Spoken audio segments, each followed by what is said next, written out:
जय हिंद साथियों। चयनात्मक सहानुभूति, चयनात्मक संवेदना, चयनात्मक हमदर्दी, ये दिखाने लगे हैं हम आज। हम मनुष्य हैं। क्या सचमुच में मनुष्य हैं? अगर आप देखें अपने चारों तरफ तो हम राजनीति से हटकर देख ही नहीं पा रहे कुछ भी। जीव जंतु समान होते हैं, ये भी याद कर सकते हैं हम, परंतु नहीं हो रहा हमसे, नहीं होगा हमसे, क्योंकि हमें तो राजनीति करनी है। हम आम जनता होकर भी, एक लोकतंत्र की आम जनता होकर भी हम अपने अधिकारों को, अपने कर्तव्यों को नहीं समझते। हमें तो धर्म से लेना देना है, हमें तो हर चीज का, बीमारी का धर्म निकालना है। हमें यह नहीं देखना कि जिसके साथ गलत हो रहा है उसे न्याय कैसे मिले।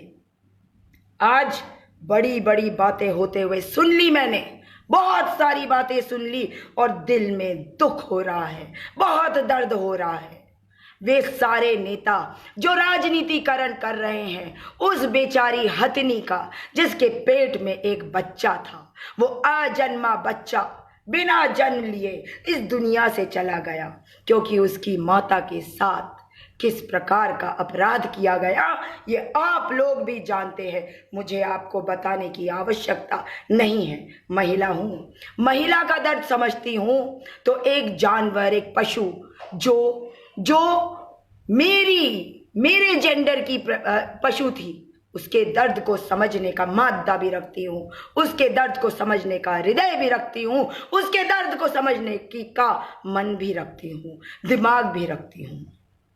नहीं चाहती थी कि उसका राजनीतिकरण हो, चाहती थी कि उसे न्याय मिले, परंतु भाजपा के कार्यकर्ता, भाजपा के नेता, भाजपा के भक्त भूल जाते हैं कि जब किसी के साथ अन्याय होता है तो मछली की आंख केवल और केवल एक ही चीज बताती है।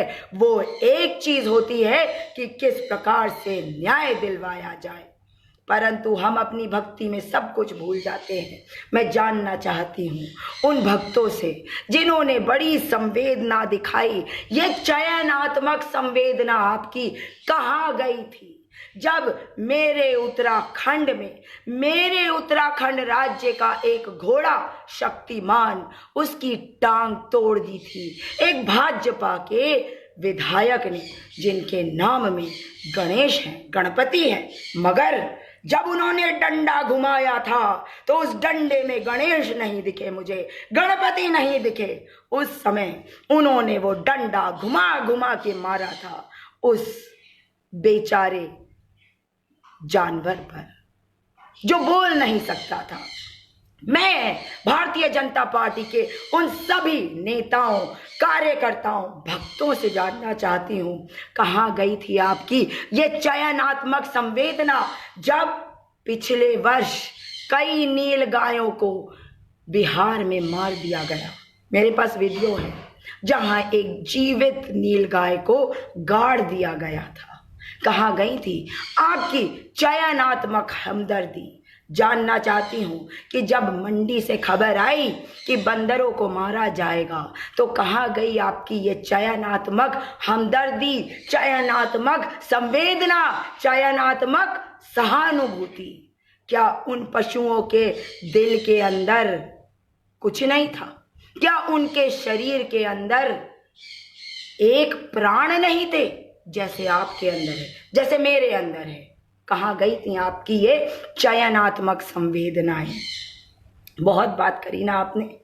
आप तो मुझे केवल ये बता दीजिए भक्तों, कहाँ गई आपकी ये चयनात्मक संवेदनाएं, चयनात्मक सहानुभूति, चयनात्मक हमदर्दी? जब मेरे देश के गरीब मजदूर सड़कों पे चल रहे थे, नन्हे मुन्ने बच्चे सड़कों पे चल रहे थे, उनका शरीर झुलस रहा था, महिलाएं प्रसव कर रही थी, कहाँ गई थी आपकी ये चयनात्मक संवेदनाएं?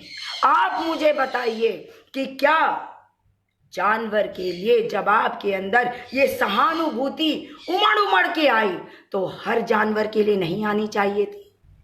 गजराज के लिए आनी चाहिए और एक माता के लिए और भी ज्यादा आनी चाहिए। परंतु आप मुझे बताइए कि अगर आप सचमुच में सनातनी हैं तो भूल गए क्या, आप भूल गए कि वो जो घोड़ा मारा गया था ना, शक्तिमान, उसे अभी तक न्याय नहीं मिला। घोड़ा अश्वमेध यज्ञ में इस्तेमाल होता है। बंदर किसका प्रतीक होता है? इन बंदरों को मारा जाएगा। आपकी ये चयनात्मक संवेदनाएं कहाँ जाएंगी बताइए ना। सारे के सारे आप लोग एक इशू का जब राजनीतिकरण करते हैं तो आप मुद्दे से लोगों को भटका देते हैं। शर्म आनी चाहिए आपको, शर्म आनी चाहिए। आप देखिए कि किस प्रकार से, अभी संवेदनाओं की बात करूं, जीवित व्यक्ति, एक व्यक्ति जो कहीं काम करता है, उसे एक भाजपा की नेत्री जो टिकटॉक स्टार है सोनाली फोगाट, जिसे भारतीय जनता पार्टी ने सिर्फ इसलिए टिकट दिया क्योंकि वो एक टिकटॉक स्टार थी और उसकी बहुत फॉलोइंग थी, परंतु वो हार गई। जब उसने एक अधिकारी को, मंडी के एक सचिव को ताबड़तोड़ थप्पड़ मारे, पीटा पुलिस के सामने, कहाँ गई आपकी ये चयनात्मक सहानुभूति? उस मनुष्य के कोई घर में परिवार नहीं है क्या? उसके बच्चे नहीं होंगे, उसके माता पिता नहीं होंगे, उसका अपना आत्मसम्मान नहीं होगा? या आप सब की तरह उसका आत्मसम्मान उस एक व्यक्ति से आता होगा जो सोनाली फोगाट का नेता है? इसलिए कोई फर्क नहीं पड़ा आपको। कैसे मार दिया उसने थप्पड़, और कैसे है कि आज भी ये नेत्री, ये TikTok star Bharatiya Janata party का हिस्सा है। आप बताइए, जवाब दीजिए मुझे जवाब चाहिए आपसे। जब हम बात करते हैं सोनाली फोगाट जैसे लोगों की, तो हमें याद करना चाहिए कि हम कहते हैं कि हम दुनिया का सबसे बड़ा लोकतंत्र है, क्योंकि हमारे यहाँ की आबादी 130 करोड़ की जनता है। परंतु आपको आज बताना होगा कि 130 करोड़ से क्या हम सचमुच में लोकतंत्र बन गए हैं? बताइए। दुनिया की सबसे पुरानी लोकतंत्र कौन सी है? जी हां, America, the United states of America. और वहां पे क्या हुआ? एक अश्वेत व्यक्ति जो माइनॉरिटी है वहां का, उसको जब मारा गया पुलिस द्वारा, उसकी हत्या हुई पुलिस के द्वारा, तो क्या हुआ? ये आपको मुझे बताना होगा, ये आपको सोचना होगा। अभी मैं आपको बताऊं कि क्या हुआ। जब उस अश्वेत व्यक्ति को पुलिस वालों ने मारा तो हाहाकार मच गया इस दुनिया के सबसे पुराने लोकतंत्र में, जो कि ये सच्चा लोकतंत्र है। वहां के एक डीसीपी रैंक, हमारे यहाँ के डीसीपी, उस रैंक के पुलिस ऑफिसर ने कहा, मैं अपनी पुलिस को अपने लोगों के ऊपर नहीं छोड़ूंगा। और अपने प्रेसिडेंट को, राष्ट्रपति को क्या कहा? डोनाल्ड ट्रंप को उन्होंने कहा कि अगर आपसे अच्छी बातें नहीं होती तो मुंह बंद रखिए। क्या इतनी हिम्मत है हमारे यहाँ की पुलिस फोर्स की कि गलत को गलत और सही को सही बोल सके? ये है सबसे बड़ा लोकतंत्र। सबसे पुराने लोकतंत्र से सीखने की आवश्यकता है। आप मुझे बताइए कि आपको क्या पता है कि वहां के जब फौज को बुलाने की बात करी डोनाल्ड ट्रंप ने, वहां के राष्ट्रपति ने, तो क्या कहा गया? वहां के जो डिफेंस के जो मिनिस्टर हैं, मंत्री लेवल के, उन्होंने कहा नहीं, जो फौज है वो दूसरे देश से युद्ध करने के लिए है, अपने लोगों के साथ युद्ध करने के लिए नहीं है। परंतु आप सवाल नहीं करेंगे, आप कहेंगे कि देश की माइनॉरिटी को खत्म कर दो, देश की माइनॉरिटी के साथ जो होता है होने दो, आंख बंद कर लो। एक हथनी की हत्या पे कितना दुख हो रहा है मुझे भी हो रहा है, बहुत हो रहा है, मगर उस हथिनी ने मुझे उन सारी चीजों को याद करवा दिया है जिसके लिए मेरे दिल के अंदर दर्द है। वो लड़की जिसके बारे में बहुत अपशब्द कहे भारतीय जनता पार्टी के नेताओं ने, भारतीय जनता पार्टी के भक्तों ने, जो आज जेल में है, जिसे बेल नहीं मिल रही, सफूरा। हाँ, सफूरा। क्यों? क्योंकि वो किसी और धर्म की है नहीं, वो मेरे देश की है, वो मेरे देश की नागरिक है। उसको वो सारे अधिकार मिले हुए हैं जो इस देश के संविधान ने आपको और मुझे दिए हुए हैं। जी हाँ, हम चुप हो जाते हैं, हम कुछ नहीं बोलते जब ऐसा कुछ होता है हमारे देश में। सोचिएगा कि आप अपने देश के लोकतंत्र को क्या मजबूत कर रहे हैं या कमजोर करके उसे तार तार कर दे रहे हैं। सोचिए, ये आपकी जिम्मेदारी है, यह आपका धर्म भी है। सोनाली फोगाट जैसे लोगों को सजा अगर भारतीय जनता पार्टी नहीं देती तो आपको आवाज बुलंद करनी पड़ेगी।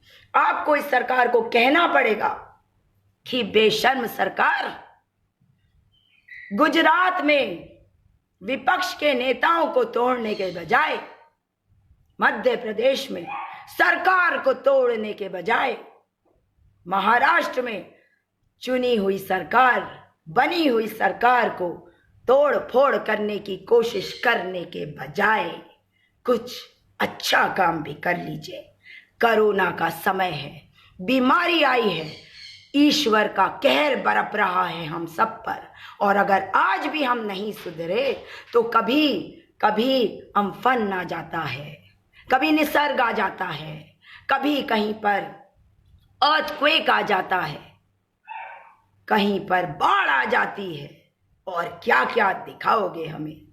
तुम्हारे पापों की सजा पूरी दुनिया भुगत रही है, अति हो चुकी है। आंखें खोलो अपनी, समझो गरीब का दर्द। मुझे उस हर गरीब के दर्द को याद करने पे मजबूर कर रही है आपकी ये चयनात्मक सहानुभूति, आपकी ये चयनात्मक संवेदना, आपकी ये चयनात्मक हमदर्दी जो आप दिखा रहे हैं केवल एक एक प्राणी के लिए जिसकी बहुत बुरी तरह से हत्या कर दी गई पटाखों के द्वारा।